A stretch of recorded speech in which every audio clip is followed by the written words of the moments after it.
Okay, welcome back. And so was it Josh? He's still here? Josh? Oh, are you there, Oh, he's bud? muted. Okay. Anyway, I just wanted to thank you, Josh, for your presentation. Woo! Forgot to do that before we took the break. Hope you're still here. I see you here. I see Daniel's clapping, Leslie's clapping. All right. So I think Gary said yeah. I think Gary, you said you wanted to do your presentation next. Yeah, I'll Ready? show you guys my site. You want to share your screen? Got it. All right. All right. So here's my layout. I used a few, instead of using a template, I just used a few different elements that I found, concise, attractive, and tweaked them to cater to my site's, general flow. Now, some buttons, change the color values, change the size, as we talked about last week, John. Mm-hmm. Put in a little side, a side nav bar, sidebar there. And what I chose for content, for continuity, both content in text and an image, and not have to worry about copyright, was my own work in DM1, the other course John teaches along with Beth, and Art 4, which has been really back to the basics, awesome. It's been eye-opening, and for where I'm headed towards, why I'm going back to school. So I wanted just to put something up where you guys could see what those courses in a nutshell are about. And this is, I put a few frills in there, things that aren't done anymore, return to the top of the page tags. I mean, or they're not done much, at least not in this old school way. But I put in some basic stuff. Everything validates on all the pages. I'll just quickly show you, including accessibility is giving proper marks. And really like this accessibility call out thing where you can check code and it's a nice little tool. References. It's brilliant. So I have my buttons up here that take you to the different pages, which I'll get into. But before we go there, I have a floating or a locked sidebar. It didn't make it floating on all the pages, and they'll take you back to my page where we did our assignments, or they'll take you to this class where I laid the site out for the final, or they'll take you to enrollment for DM1 or Art 4. I thought that would be a little more interesting. That's cute. For a second nav menu, So home will take you back here. My sitemap is always floating in the bottom of the links. It's a simple 1, 2, 3 list, nothing, no frills, nothing fancy. But it'll also take you obviously to all these pages. Here, I'll randomly jump into a page. There's one. So to start from the start, I went through our lessons in DM1, and I picked some of the fun ones. I've seen that before. Yes, you have. You could right click and open images in another window if you want to just look at it without having to hover. That little hover script was cool. The gradient script I thought was cool too. These are all things that I found and applied from different W3 schools and different sources that I thought were really nice. I tweaked them and tailored them to my own liking and to make the pages feng shui make sense. Like originally I had that shadow on these small images like I do in my home. But then I applied it just when it pops out because that makes sense and looks good. So you're using CSS, some CSS level 3 stuff for that, right? Yes. Yeah, nice. Here it is. Yep, there it is. It's cool. I mean, there's a lot of cool tweaks you can do just with CSS and HTML without having to get into Java or anything crazy. Whoops, what am I doing? Oh yeah, back to it. So I just moved through all the assignments. And the animation, DM1 animation we did. I put a flash frame in there too on past frame 30. I've seen that before too. I know you have. too many times. More of those assignments. Then I got into art and showed some of the stuff. I used this in one of our assignments previously because it was my own artwork that wasn't copyrighted. Some symmetry and asymmetrical work. Yosemite, I did a nice little acrylic on Bristol board of Yosemite. Had to show values. It's all explained here. I took some of the lesson texts. I did this with DM1 and with Art4. So again, anyone can get a basic idea of what these courses and their assignments are about. Speaking to retinal painting and what the individual assignment is. And then the last one came with a poem I wrote, which is the narrative for the last final assignment in Art4. The Old Man and the Sea Creature, my little play on the classic title. And a little nod to 20,000 Leagues Under the Sea here. You're not using Comic Sans by any chance, are you? Yeah, I thought about it. No, I used cursive, and Just checking. I called out a really cool cursive that Apple came up with for this one, which is, I think I did that right in here. I think. Let me see. Yeah, here it is. Apple Chancery. This is a really cool script Apple developed years ago. And it looks great I'm on a Windows machine, so I can't see it unless I'm on my iPad or my iPhone, which I'm going to talk about too. But because there's one weird thing I wanted your help with. But I kept everything left justified per the things I learned in DM1. So it looks proper. And, second paragraph, I put my indents in. I have everything floating in a 50%. I mean, it's not floating technically, but it looks like it is, and I'll show you in a second what that means. Everything is where is it? Pardon my long list of code here. Not that long. I think it's right under your shadow. Is it the div trans box? It is under my shadow. I wasn't counting. Yeah. I kept everything at 50% because by doing that, when I close this, whoop, it snugs up pretty good. The font could get smaller. I could do that by setting points. I didn't do that yet, and I didn't really feel like I needed the extra 30, so I didn't bother. No, it looks like you did it well. Yeah, that works. It works. It's not the best thing. That's very responsive. It is responsive, and it passes, our good old-fashioned accessibility muster by not getting too small. However, I mean, you see what I'm saying. Things aren't laid out this tight. Whatever, you can read it, and it is responsive. So thanks for that, Nod. That's the basics. Here's the weird thing. Go ahead and ask questions, I guess, and then I'll show you my weird thing. And because I got to switch back to a camera to show you that. It has to do with the iPhone and the iPad. I was going to say that when you had your narrow columns like that, that's how it used to be in the newspaper. We used to read in those little narrow columns. So yeah, that's true, actually. And back in the 20th century. Yeah, the good old days, right? Yeah, the before times. Yeah, because I was looking at it on my phone and I thought, well, it kind of reminds me of the way newspaper columns used to read, which John probably knows more about. The one thing I noticed, John, since I made that PDF out of your form and sent it to you because the form wasn't submitting, the one thing I noticed, I'm like, yeah, I'm done. I marked these as a side. I had them marked as nav. So that was the one thing I needed to tweak. I believe proper titling for accessibility. It passed accessibility check, but it's aside is what I should have titled it, I believe, not nav. Or actually,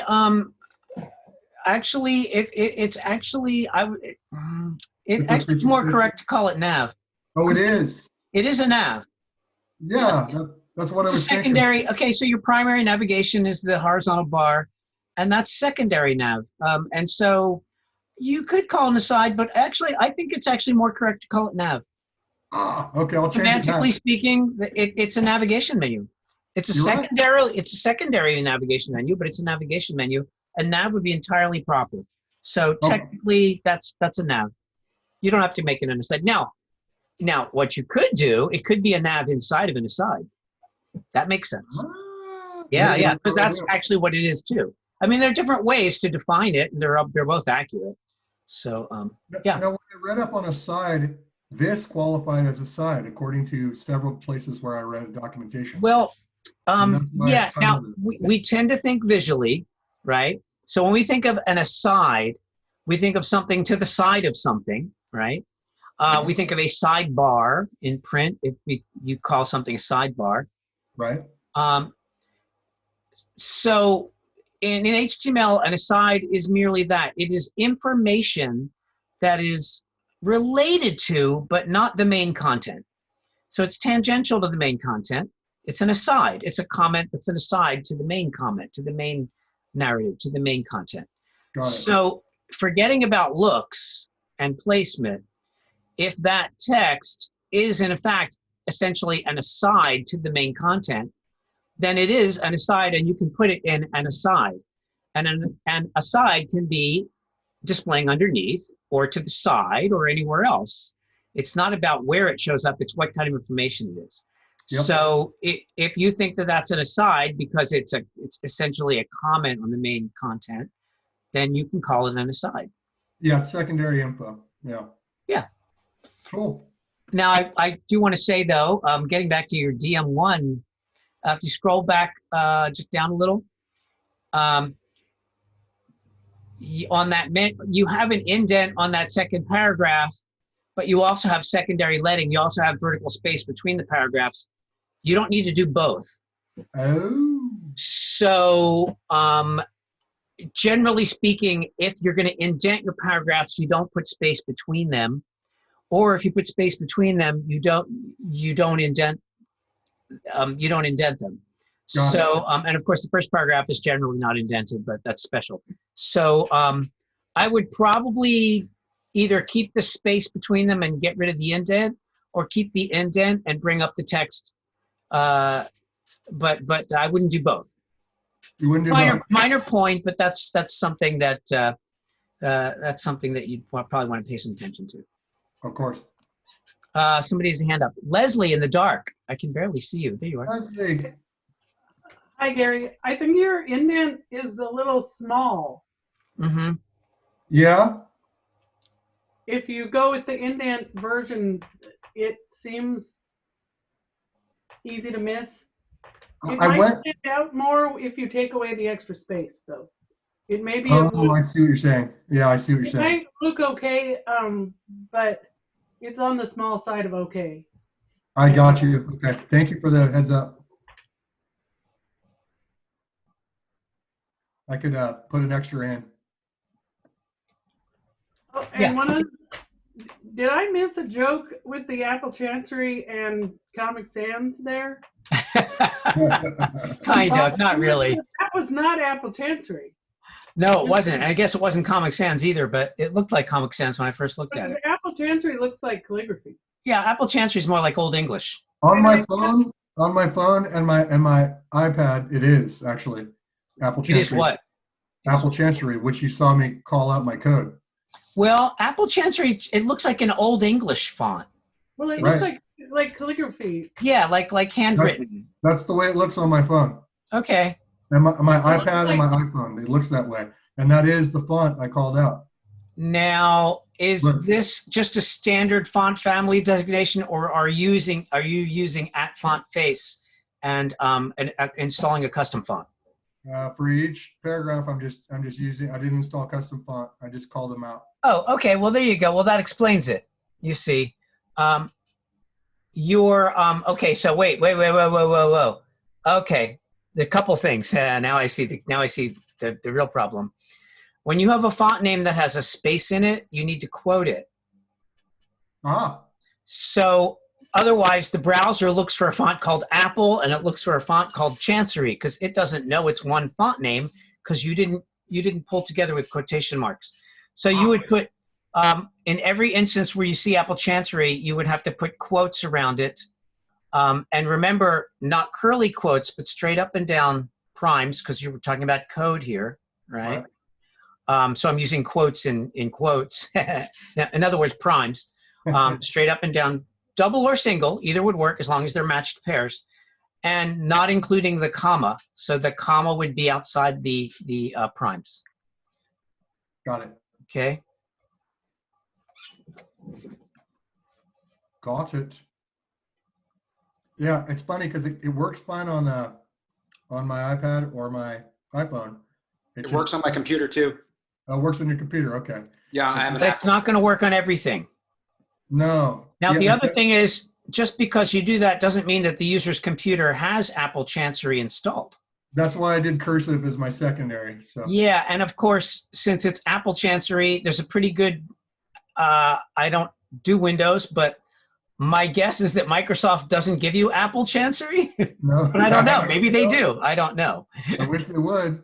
But in Windows land, maybe Apple Chancery is not a font that is installed. So, so whenever you do font designation, that's not like one of the standard really boring fonts, you know, Helvetica, Arial, Bookman, Latino, blah, blah, blah, then you risk the it not showing up that way in all the browsers. So that will be a case where if you had a special font like that that you really wanted to use as your primary font, you'd probably want to do an at font face designation and do a font installation, like using the font scroll system that we did. Right. Let's see here. Let me see if I got this updated right. Nope. I changed it entirely. Interesting. I'll have to monkey with it later when you guys aren't having to sit here and look. But I think I got this right now. Let's see. Nope, that didn't even change. Well, back to the old drawing board. Oh, yeah, what's up, Lizzie? Well, I just wondered why it thinks cursive is Comic Sans. Because I'm brain dead. Because He you're was joking. Wait. He was making a font joke in general. No, but it looks like Comic Sans. That's what I thought it looked like when I first saw it. It It looks looks like like Comic Sans in the The demo. call out cursive looks like Comic Sans So on I your. am looking at your screen that you're sharing. It Yeah. looks like Comic. It does look like Comic Sans. It does look like Comic Sans. That's why Really? I said, "Oh, you're not using Comic Sans, are you?" It's a And then you're It like, doesn't- "Oh, I guess it kind of does, huh? yeah, it kind But of does." not completely, but I like it. But I mean, it looks close to it, and it doesn't look like cursive. It's not quite as comic as Comic Sans. I mean, It's I not never as really comical. thought about what cursive as a default would bring up then. Well, here, look, I'll show you again. I This believe is you. what it looks like. Oh wait, I can't show you. You guys have to. I got to We'll stop. just all have to get out our own Your devices. pictures and look are at only it. about that big on Yeah, your on my iPhone, it looks like the Apple Chancery cursive. I totally believe you. Yeah, I get.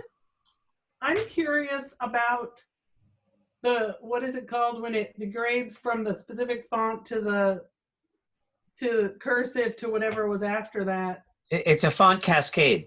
Cascades, when it cascades, why I was just surprised that Comic Sans was what got pushed up by the cascade, if that makes Yeah, sense. I don't understand that, but fonts are weird.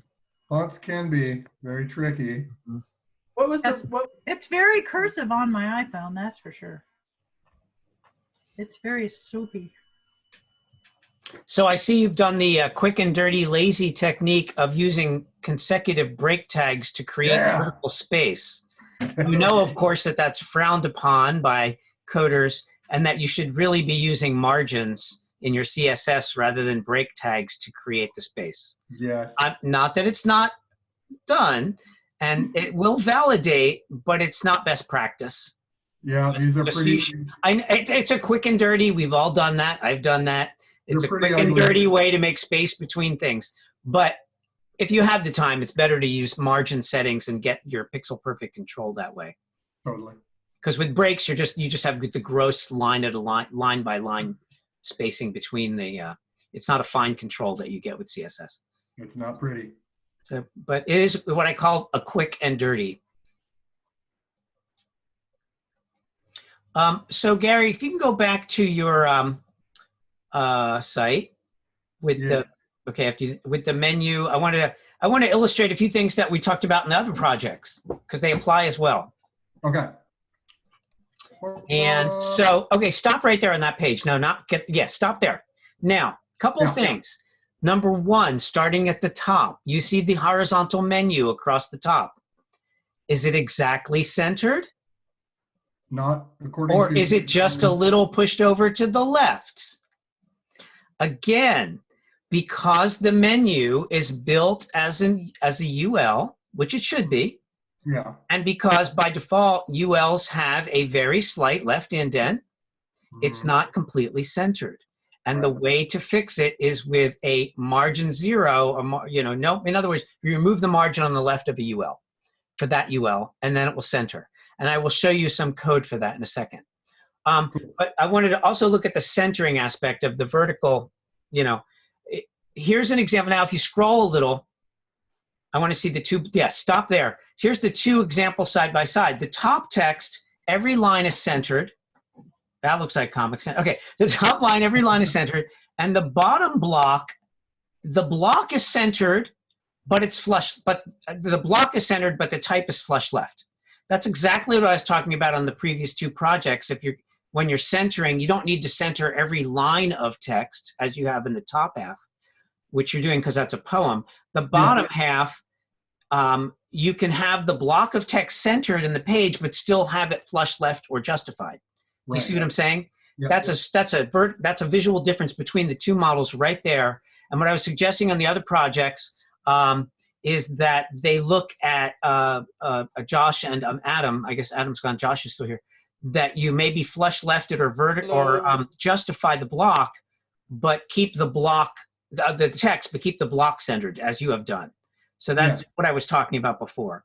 No, yeah, absolutely. But or as you said, the only reason I did do it this way is because to tie it in as a poem underneath this. Yeah, I can see that. That's good.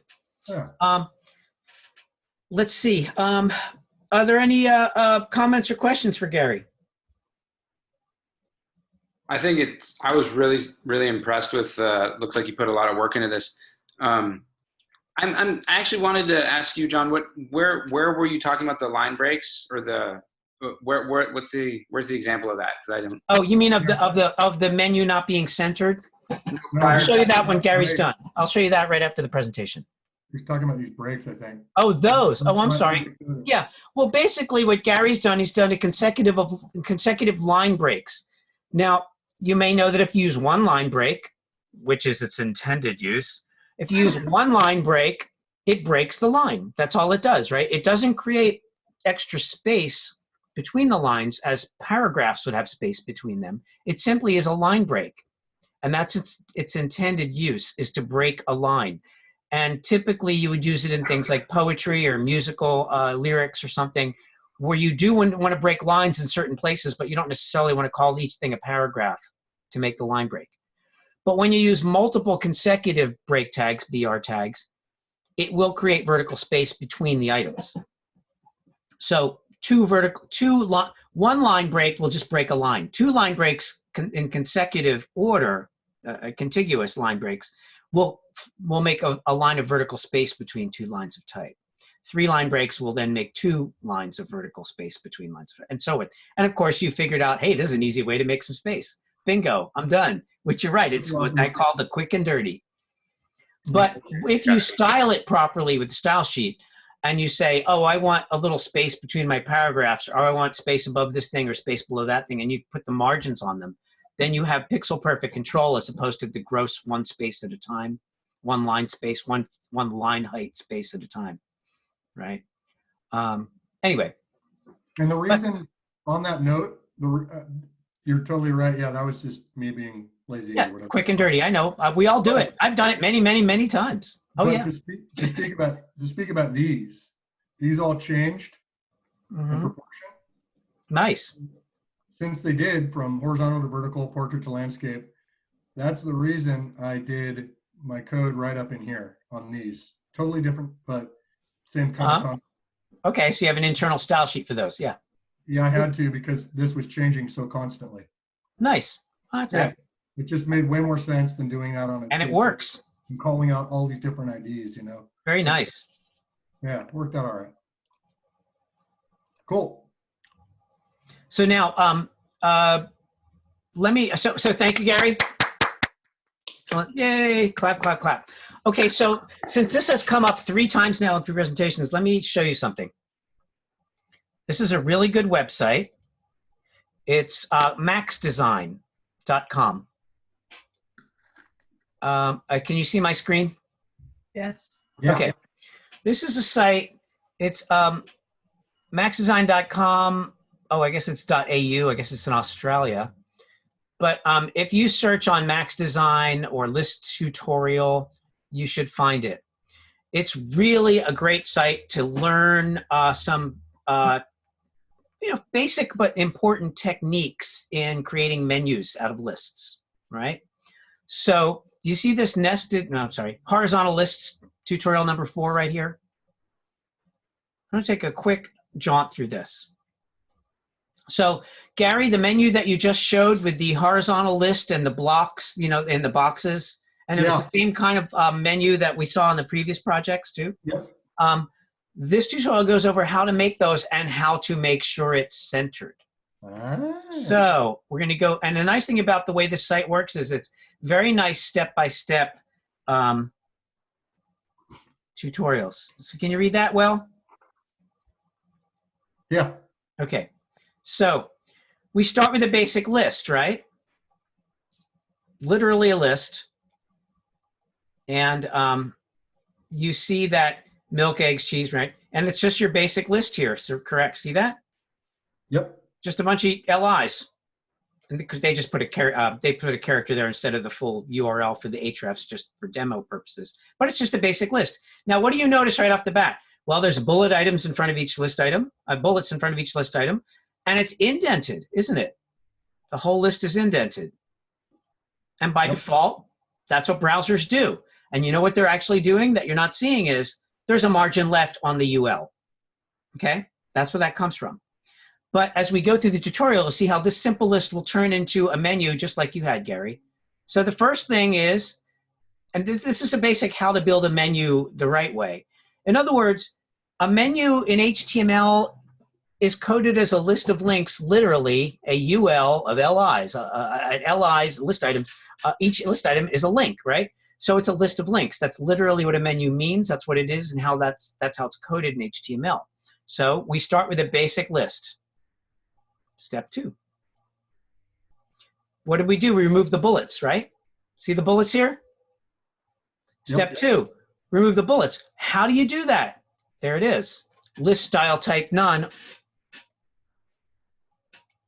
And I think I mentioned that earlier last session because somebody said, how do we get rid of the bullets? Now, this is just the ID of nav container, so it's the div, but the real kicker is this right here, the UL. Now, you can also do it on LI, but UL, if you do it on LI, you have to do for each list item. Actually, no, you do this on the UL. I'm sorry, because the list style type is for the whole list. So this would be the UL. This is proper. I'm sorry, that's right. So that's simple. You want to get rid of bullets on a list? There's your code right there. You see that? Step 3. Now look at step 2 here. Step 3. Oh, what happened between step 2 and step 3? The indent's gone, isn't it? Right? It is. Margin 0 on the list. Do not indent the list to the left. Or, well, top right, bottom left is doing a margin 0 all around because they're going to add some in later. They also threw in padding 0 because I think some of the older browsers indented lists by using padding on the left instead of margin, but almost all of them I'm aware of use margin, so you can usually do that, but this covers your bases. What that does is just results in the list items moving to the left, and now there's no indent. In other words, when we get to the final step, the list will be centered. Next step, we made it horizontal. How do we do that? Display inline. instead of display block, because list items by default are block level items, which means that they are going to stack vertically as if there's a carriage return between them. But when you say display list items as if they're in line, in other words, in one line, they're all horizontal in one line, right? Next step, remove text decoration. What's that? That's the line under them, right? Because links, the browser puts lines under them, right? But we go here, how do we remove the lines under links? Text decoration, none. And that's on the anchor, not on the list or the list items. And you see this long selector? What direction do we read selectors in? Right to left. I could hear you all thinking it. Yes. Right to left. Right. An anchor that descends from a list item, that descends from a UL, that descends from an ID of nav container, right? You read right to left. What is selected is the anchor, the thing on the right. And so essentially what you're saying is the anchors don't have lines under them, okay? Which means we've gotten rid of the lines underneath these links. They're still links, they just don't have lines under them. Next step, padding around the list item. So now there's space between them, right? See that? How do we do that? Oh, some padding, right? Next step. Oh, there's boxes around them. Now this looks more like a menu, right? How we do that? Oh, we just put color and background color, and the background color makes the box, see? And because we have the padding, the color protrudes a little further around the text. And that padding adjustment is how you control the size of the boxes, and therefore the background color in the boxes. Now it's starting to look like an actual menu, right? Step 8. Oh, add a rollover color. Now the color changes as I move the mouse over it. How do we do that? Here's the new code. A hover, change the color and background color when you hover over an anchor. Straightforward. Step 9. Center the list. Text align center on the UL. Done. And this list is centered. Now, if we had not done this here, this list would be not centered. It would be a little over to the right, as Gary's menu is, and Adam's menu was, and Josh's menu was. So now you see how to get the true centering of your horizontal list items, right, guys? And again, this site is a really great site, list tutorial. It's got all kinds of these kind of step-by-step tutorials with blocks of code, or you can just skip to the last step and steal the code here. But yeah, Gary. I wanted to ask one other thing about my site when the timing's right. Timing's right. Oh, okay. So when you're looking at, oh man, I got to turn that off. Hold on. That's not happening. Wait. Turn off virtual craziness here. None. Okay, good. When you're looking at this site. You mean this site here? That site there? Yeah. What is with that? What's with my colors on the top that don't appear that way, as you just saw in my presentation? The colors on the top. I'm having a hard time seeing. You mean around the like type? a pink. You mean here? Red hue. Yeah, I see it right now. Yeah. What? Yeah, you just change something because I see it. See it? You I Sharing can my see it. screen. You Am I see it sharing my on- screen? Can you see it? Yeah, I can see it. Yeah, see it? Hold I on. see it. Okay, that's not there. Oh, You don't That see wasn't that? You don't see that right there? I thought he did it on purpose. No, that's not there on my, from when I first added that effect, that's not there on my computer when I coded this. It's there on my iPhone and it's there on my Oh, it's iPad. there on my computer. I see it. What I have is like that light kind of teal blue that's running Yeah. through, like my shirt color there. Yeah. That's what's in the center, and that fades out to transparent. Mm, The pink thing, no, I'm- I see a pink like color. it. huh? You don't see that on John's shared I screen? think, was that Tony? Somebody said they like it. On his screen is what It was me. I said it to Tony. I actually like it. oh, yeah, hey, it's a happy accident, but Yeah. that wasn't what I did. What I did. Well, that's definitely like- a background color of some sort. It's a what color? It's a background color of something. I don't. I don't see it on the computer, but I didn't see see it. that. Oh, wait, I see unless it. you, I oh. see the pink on John's screen and on my phones, but not on my laptop. That's what I'm saying.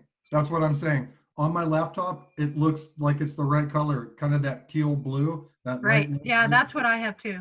Yep. Okay, But it's different so on your phone. Phones, it does something totally So different. how would you find out? Now that's definitely in your cascading style sheet. It's definitely CSS, not HTML. So how would you find where that is coming from if you were troubleshooting this in your cascading style sheet? What technique could you try? You would check the cascading style sheet. You would find that added style to H1, and you would look for the colors in it. And then you would look up the hex colors in Google, and you'd see that they're the colors I've been talking about, not this pink. Yeah, now it could also be a background image because it's got a weird gradient thing. It's got a glow. So it's an effect of some kind. So it may not simply be a color. Can I say something? Yes. Could it be it's probably said before, but could it be the browser? Like maybe the browser can't read it? Well, it is the browser in the sense that the browser's rendering it, but it's something in the code that's causing that to happen. Yeah, it's weird. Now it looks like it's associated with the H1. So I would look at all the style designations on the H1. That's a good starting point. But if something is driving you crazy, and you know it's a style and you don't know where it's coming from, yeah, you could do the what I have done many times is you just start eliminating styles. You just comment them out, right? Wait, and you could start out by commenting out half of your style sheet. Say you comment out the top half of your style sheet. Yeah. Right? Now, if you still see it, then you comment out half of the bottom half. And if you still see it, you comment out half of that until you turn something off and it goes away. See what I'm saying? And Does that mean- think I don't know what that comment out term means. Oh, okay. So let's take some code. Where's my brackets? Does it just Okay. mean you slap So- that in there and that makes it disappear? So let's say this is part of my style sheet, right? Let's say I want to comment out the active color. Well, number one, I could just hit delete right now and delete it, right? But let's say I might want to bring it back. I just want to do some testing. I don't necessarily want to edit it too heavily. So a comment in CSS would be /* or asterisk, starts the comment, and then */ ends the comment. Oops. */ ends the comment. So, So it's maybe I sort of wanted to comment out, deactivates. if I want to comment out 2 lines, I'd maybe do that.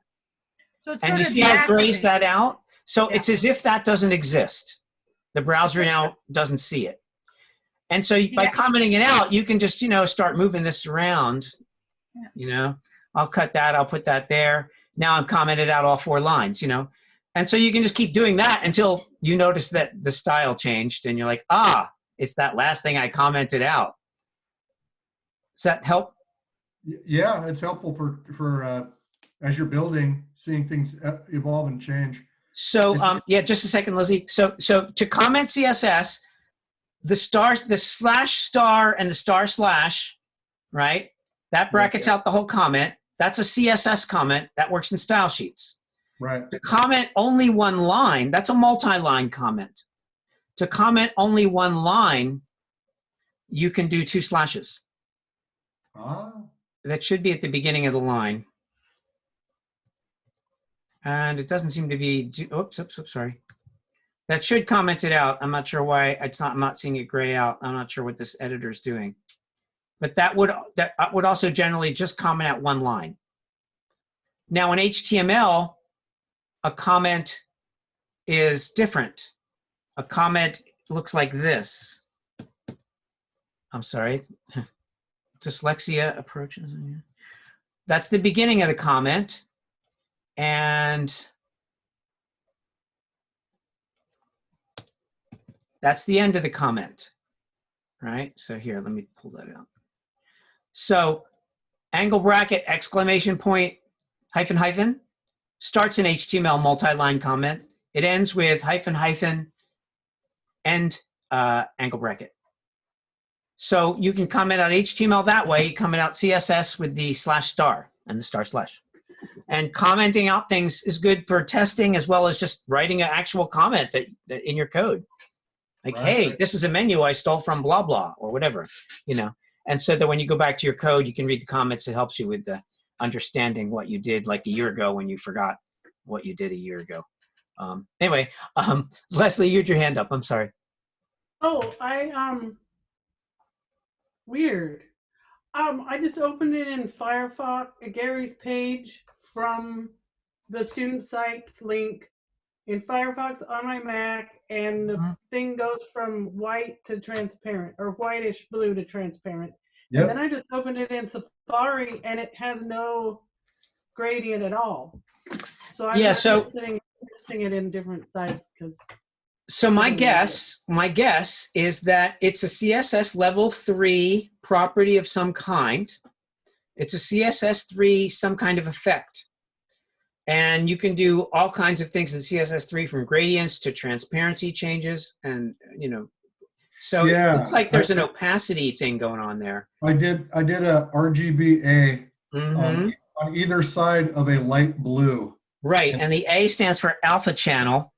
Yep. So in other words, with RGBA, you can specify the red, green, and blue values, and the A is the alpha channel. That's your opacity channel. So what's happening is there's some kind of opacity change going on, and then maybe a background is showing through in a different way because the opacity is there. The opacity may have some kind of a fuzz or a gradient or a glow effect on it. You can do all that stuff with CSS. So that's the places you want to look, and it looks like it might be the H1, but there might be some kind of background thing going on there too. So the opacity, the A is transparent, or not, you're saying? Yeah, it's an alpha channel, which means Right. transparency. It's the opacity value, which can go from 0 to 100% and can define it in different ways. So when you're talking about level 3 CSS, okay, so this explains the browser variants. CSS level 1 is really old, goes back to 1996. CSS level 2 goes back to 1999. CSS level 3 is huge. I mean, it's a lot to CSS level 3. There are many, many modules to CSS level 3, some of which have been around for many years and are supported well by all the browsers. Some of the modules of CSS level 3, especially when you get into the more fun effects, are newer. And some browsers may not totally support those effects yet. So you've entered the land of using fairly newer code, which has not been established long enough so that all the browsers in use will render that code the same way. So there's nothing wrong, and it will validate, I mean, as long as there's no other errors, but that doesn't mean it will work the same in all browsers. It just means your code's technically correct, but the browsers may not be supporting all of the specs, right? So as the technical specs are developed in HTML and CSS, well, mostly CSS is where all the development's working, right? The browsers try to keep up with that, and so new versions of the browser will start to support more of the technical aspects of things that you can do but not necessarily see unless the browser supports it. And added with that, there's this whole concept of what are called vendor prefixes. I don't want to, since it's already after 8, I want to go into a long thing on vendor prefixes, but they're kind of fascinating, and you could Google CSS vendor prefixes and read all about them. And essentially, you prepend a little line before the CSS property so that it's like a dash mosaic dash or dash dash O dash for the Opera browser. In other words, there's a vendor prefix for each browser company. And by prepending that onto the property name, you're telling the browser that might not totally support that property yet that you want it to support that property. And it's a weird system, the vendor prefixes.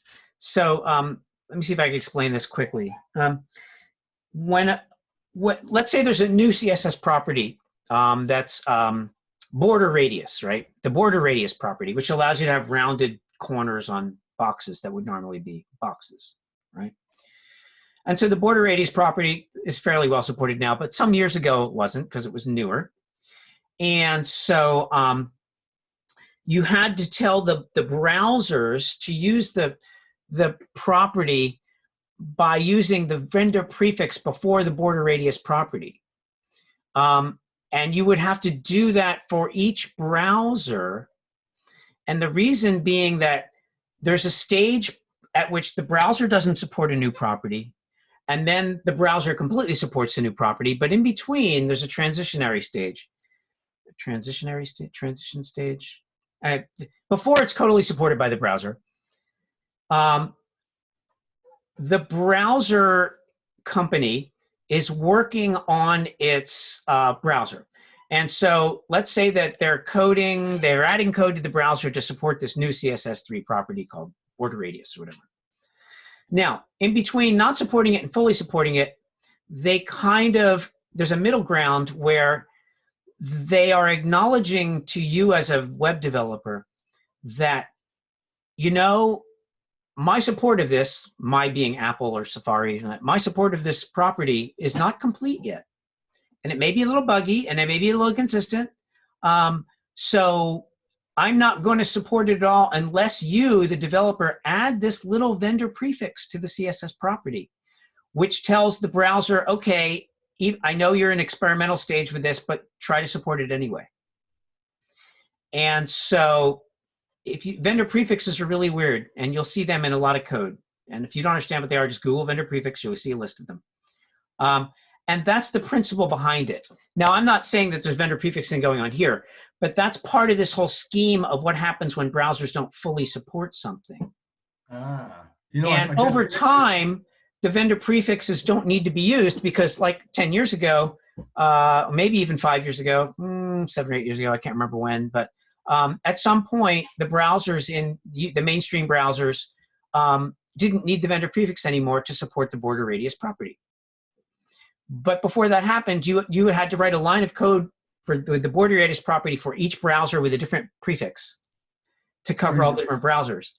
And then you would end with just border radius so that it would be a fallback. So if the browser didn't need the prefix, it would just skip all those till it found the real property.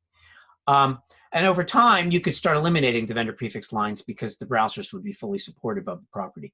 So CSS Level 3, because it's so large and complex, and there are many different modules of CSS Level 3, and some of which are very stable and have been supported for years, and some of which are still considered experimental, and some of which are still being developed. So there's several stages of development, right? First off, the technical standards are developed, right? So the W3C, the standards body, which is made up of representatives of these large companies like Apple and Google and the companies that publish the major browsers, Firefox, Mozilla Foundation, all that.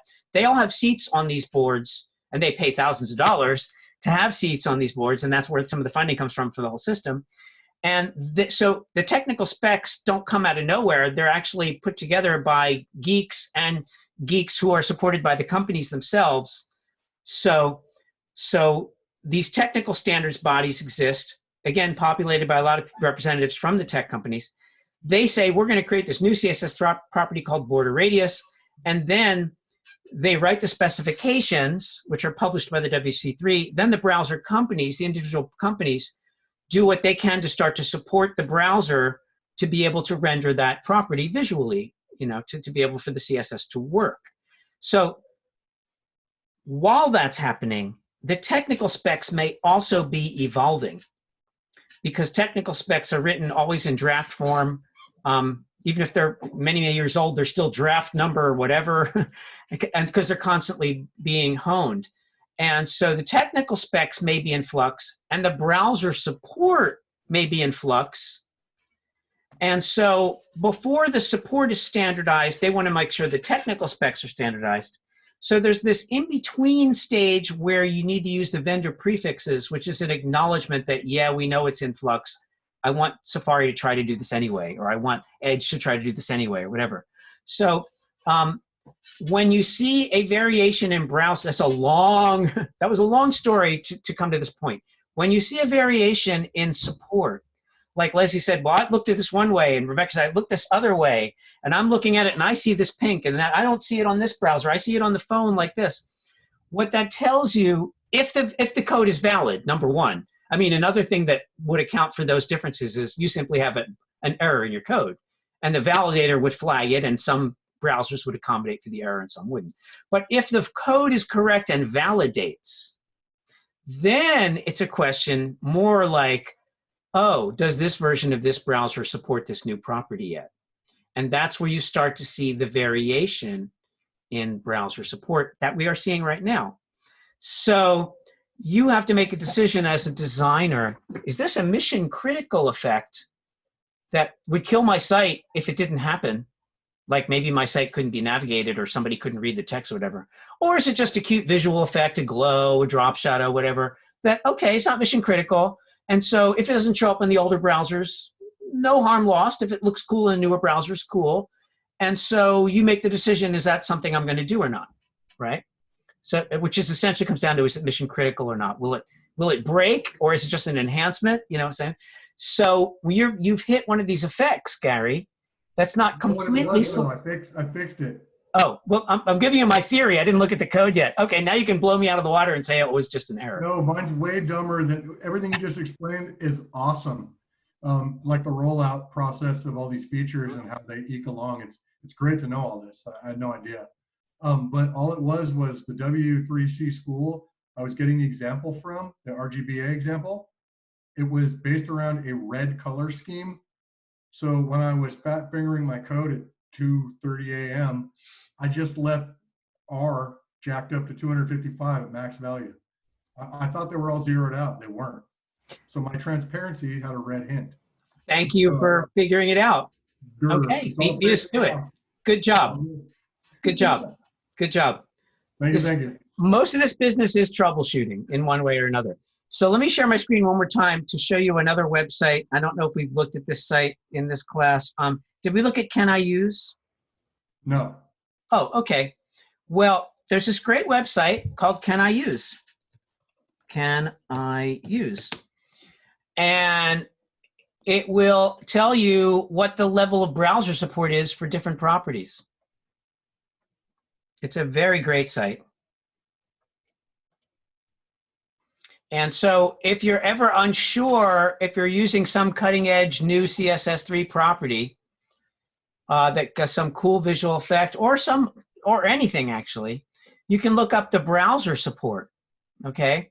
So, CSS transforms, 2D transforms, which does rotating and scaling, which is a cool CSS3 thing. So you can see, here's IE, Edge, Firefox, Chrome, Safari, Opera, right? So you can see which browsers support it, which ones don't, at a glance. It's a really handy website. So remember I talked about border radius. So let me just look at the border radius property. Border radius, pretty well supported at this point in time. Oh, this is awesome. So you could, type in the name of your CSS property and then see how well supported it is and which browsers don't support it. And then you can decide if you really want to use it or not. So this caniuse.com is a great site for looking up browser support of a variety of HTML and CSS code. Okay. Awesome. Okay, I'm going off. I'll stop going off on tangents now. I realize that it's already almost 20 after 8. So my preference would be to kind of end pretty soon. But if somebody has a burning question or somebody wants to do a presentation now and doesn't want to do it later, we can keep going. But if we do that, I think we should give folks another break. Do you folks have any preference on stopping or going? Done. You're done. Sorry. Stopping. Could you be more explicit than that? That's not clear. Right? Can you make up your mind? You know. Hi, Gabe. Hi. I'm happy to stop, but I'd like to present maybe tomorrow. Oh, that would be great. I think we'd be a little fresher tomorrow too, and there might be some different people here, some same people. Or rather, troubleshoot. I don't know if present is the right word at this point. Well, we'll tie it all together. Everything is troubleshooting in this business, as I said before. Right. So let's see. I think I sent you out that schedule of when I would have the sessions. So I don't have it in front of me right now, but whatever I said for tomorrow and the next day and the next day and the next day. So if it's okay with you guys, I think I want to end and Tomorrow, Sure. 3 to 5. 3 to 5. Okay, so those of you who can be here 3 to 5, come tomorrow 3 to 5. Otherwise, come the next day at whatever time that is. Now, If you wish. If I'm not able to make those because I'm It doesn't matter. They're not required. This is just extra sessions. I want to, all this is videoed and will be posted. okay. So if you don't make or can't make anything, yeah, I mean, this kind of turned into basically an synchronous course. Totally. You know, I mean, yeah, don't even get me started on synchronous. But my feeling is to just give as many opportunities as possible for people to be in the Zoom sessions. And then if you can't make them, they're videoed anyway, and you can watch them. So I'm not trying to exclude anybody. I'm just trying to include more people. I will be watching. Yeah. So if you guys can hold off, so if Gabe, you can do a presentation later, that would be great. I think I want to wrap up because I think it's getting late. Cool. And yeah, I've had some people say, the 3 hours in a row is kind of taxing, and I couldn't agree more. And I don't know if it's better or worse in Zoom than in a classroom, but what I have is a kind of a Zoom fatigue. So okay. Oh, speaking of, sorry, I have to show you a cartoon. I publish cartoons. So Are you and Comic Tom, or yeah, Tom and I are business partners. is it no? Does this come from there, or did you just find it? Well, it came from the Comic News because it's a comic. We publish cartoons, and we publish them. We don't create them. We just publish them. So my other job that doesn't pay me anything is doing this site, and I think it was where was that cartoon? I'm trying to remember which story it's from. I think it's this one. Oh, there it is. Can you see that? Oh, yes, Isn't that I've cute? seen that. Yeah. I like it. I saw that. I saw that the other day. It was either in the Sentinel, maybe, or the Washington Post. Yeah, it's That how I is feel. great. It's just Yeah. like I've been in Zoom since 10 this morning, essentially. So with a Okay. slight break just before this class, very slight. So yeah, even the cartoonists are feeling it. So Yeah. I think the students and teachers and everybody is feeling Zoom fatigue at this point. That's a pretty good summary right there. The guy did it. And as we know, this isn't, as we know, I guess you've heard that the call has kind of been made that most things are going to be online next semester, Cabrillo. Yeah. I mean, no surprise, but they've kind of bumped up the notification and said, yeah, we're acknowledging now that almost all classes will be online. There are some classes that are very difficult to transition to be online, and they're still trying to work out if and how that can work online. But most classes will be online in the fall. So if you didn't hear that, that's what's going to happen. So, but I'm assuming you get those emails from the district. It's hard for me to know. Yeah. I'll be seeing you online. And you all do also know that the schedule is published. You can register, and so and we have no idea, quite frankly, in the fall if we're going to get a dip or a bump in enrollment. Nobody knows yet. You can make arguments for both scenarios. When I registered for summer and fall, I was talking to my student advisor, and she said some preliminary stats are in, and there's been a significant bump. Mhm. Like with people not being at work, I guess the thought is, hey, I'm going to brush up or get this or that. Yeah, there are different winds blowing that indicate different things. So, for example, when the economy tanks and people are out of work, enrollments tend to go up at community colleges. That tends to happen a little more, even so, in the CTE, the career transfer, career technical education programs such as digital media, because people say it's a good opportunity to brush up on some job skills while I'm job hunting or whatever. There other things such as everything being online is a kind of another situation which might indicate that enrollments could actually drop because some people don't want to be forced online, right? And some classes can't be online adequately. So there's different forces at play. We don't know which ones are going to be the dominant forces. Also, the CSUs being completely online, we might get some of those students who might say, I'm going to take a semester off instead of paying all that money for online classes and get a similar experience at Cabrillo online for a lot less. I mean, there are all these different scenarios and nobody knows how it's going to play out. So, you know, be careful and register for the classes you might want because they could fill up. It's hard for me to tell you what's going to happen.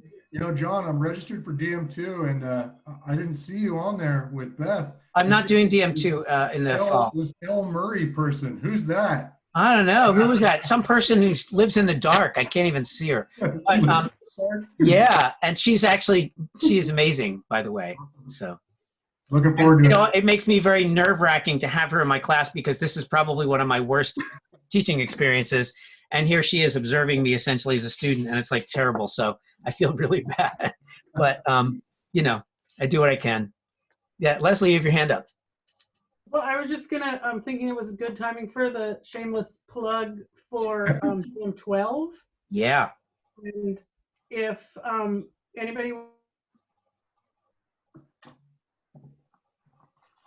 Leslie, you froze. Can you say? Yeah. We didn't hear your sentence. You froze. Talk to me about that. So can you say that again? We didn't hear it. But I'm normal now. Now I can hear you. I'm not still frozen. Mouth wide open. I'll put my head closer to the microphone. I was making a shameless plug for DM12, which is intermediate Photoshop, and the recommended preparation for that is DM4. And I would consider people who want to take DM4 and 12 concurrently if you want to talk to me about it first to make sure that it's going to be a good fit. Cool. And if you've already had DM4, then you're in. Yeah, I'm in 2 and I'm in 4. So I'll consider that. Yeah, so we can talk about just because of how the two things would overlap time-wise, just so I wouldn't want anyone to be left behind or feel like they're floundering. But I'd be down. I'm not as sad as John is. I'm not as sad as John is about teaching online. It's fine. I just like this semester with everything all shifting in the middle of the. I mean, it was just a nightmare. And Totally. You did great. I wasn't really expecting it. Yeah. Yeah, I'm taking DM5 also, Leslie, so that might be a bit gnarly for me to try and take 12 as well. I don't know. That'd be cool. Maybe. But yeah, think about it. Yeah, DM5 is a pretty heavy duty class. Yeah, I've got 2, 4, and 5, and then I've got a couple. I haven't taken it.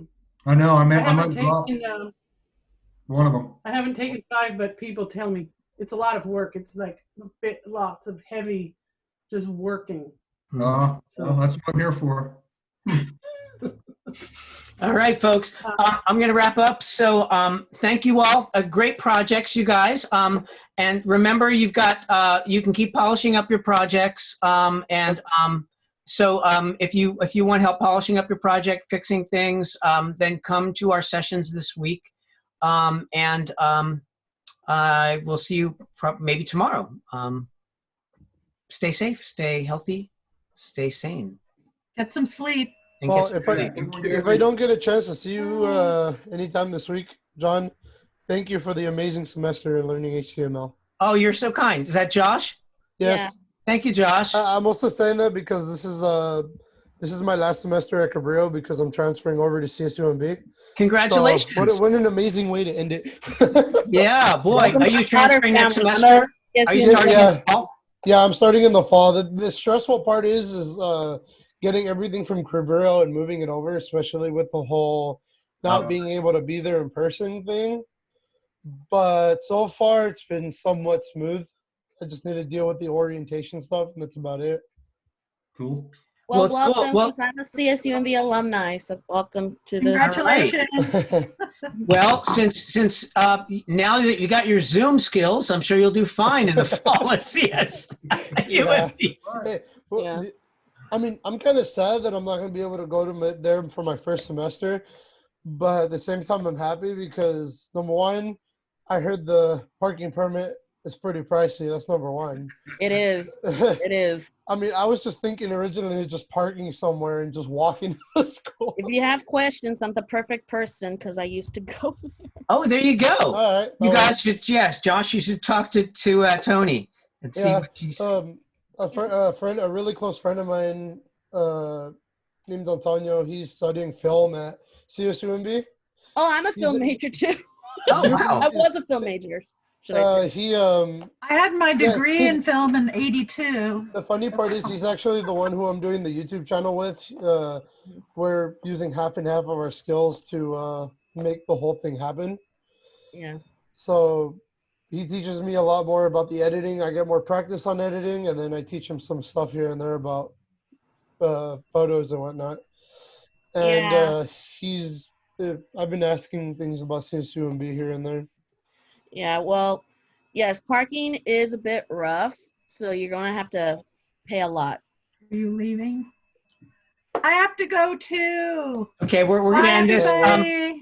So stay safe and yeah, be well and be successful and have a great time. If I don't see you, Josh, or anybody else, and good luck at CSU because it's really great that you were able to get a lot of your stuff done at Cabrillo and now you can transfer. It's cool. Yeah. That's why we're here. It's one of the reasons we're here. Gosh. Yeah, Right. Josh. Night. Tear it up, buddy. Night, Later, everybody. guys. Take care. John? Good night. Yeah.